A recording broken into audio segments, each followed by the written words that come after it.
I do want to always do more Bitwig stuff. I got Concatenator recently, that data mine plugin. Shit. What is this? Okay. Concatenator. So it's like a granular kind of sampler plugin where you load in a library of sounds, and then based on whatever input signal, it'll like interpolate between those sounds by like pitch and amplitude from what I've gathered.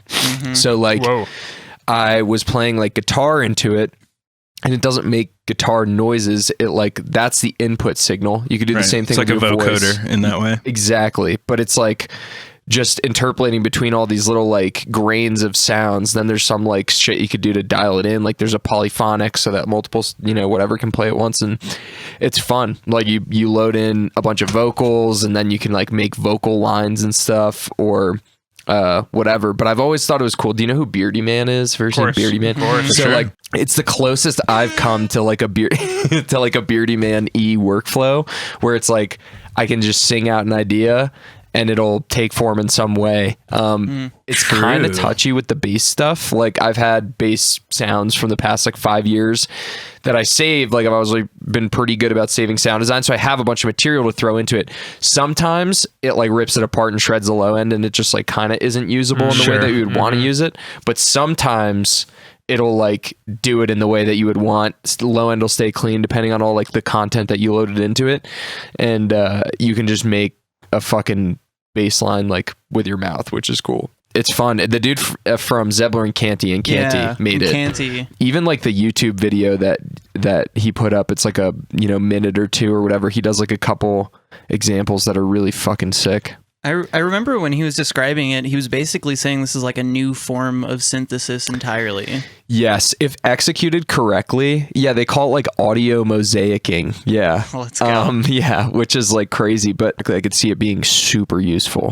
150? Okay. Interesting. Yeah, this might be a Black Friday guy for those folks who want to get it. But like, I'm doing a mix that's like an all collab mix that I'm going to put out in March. And since it's all collabs, I want to like record all my friends saying one phrase and then load all of those up into Concatenator and then just like throw an ARP through it or something. Yeah, and like have That's it just fun. have it just sound like some weird fucked up like a bunch of people saying stuff all at once. Let's go. Like, hey dude, or I don't know, something. What's the phrase gonna be? Yeah, that's true. Probably Butts, something butts. Exactly. Butts, penises, stuff like Lick that. my balls, yeah. Yeah, lick my balls. Yeah. Is a go-to. That checks out. Yeah. So, but that's been my biggest plugin recently, and then John putting me on to like multi-band dynamics or Mdynamics, whatever, MB or whatever it's called. That one's really, really Oh, I sick. forgot about that one. That one's Yeah. fucked up.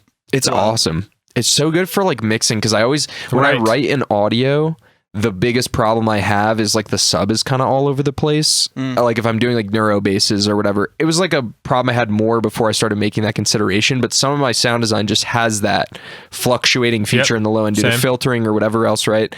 So you throw like Mdynamics MB or whatever it's called on it. Yeah. And I think the way that I'm using it is basically as like a multi-band limiter, but it doesn't have like distortion artifacts and stuff when you push into it, really. So it just seems like it's working more like, I don't even know. It's not like limiting to minus infinity. It's like keeping stuff at a certain level or something. I just don't get the compression artifacts that I would typically get with it. So Almost it's been feels really like good. an auto volume, like Exactly. adjuster. Yeah. Do you slam the bottom end with that, or what? Yeah, pretty much. Like Okay. I'll just like put a ceiling essentially, and then once the sub hits that level, it stops. Right. And then so it's really good to use before like a clipper or something, Yeah. because you're not Hell driving yeah. a bunch of low end signal into it or whatever. Yeah, exactly. Yeah. And just like even stuff out. I've been able to get like louder mixes with it more recently, which is great. Always, who doesn't like loud shit? But honestly, just more transparent mixes, because I use a lot of clipping like most people do who make contemporary electronic music that's heavier or whatever, I guess.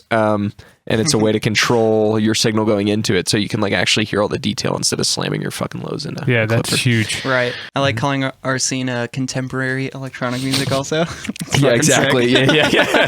It's The underground. Avant-garde. yeah, exactly. It's a pretty highbrow crowd. Very sophisticated folk. Yeah, I That's remember. badass.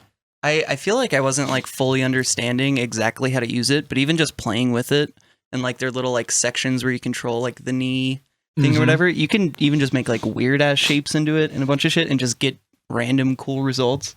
Dude, yeah. But Yeah, it's, I don't know. It's wild. I could see that, especially combining it with like distortion and doing like those weird kind of like up and down curves where it's like driving a different amount into the distortion. Then you're getting this like weird kind of audio rate sounding thing if it's like fluttering hard enough. Right. I don't know if that makes sense, but like, yeah, I could see that being like really, really interesting in that sense. Anything that's like gain dependent going into it.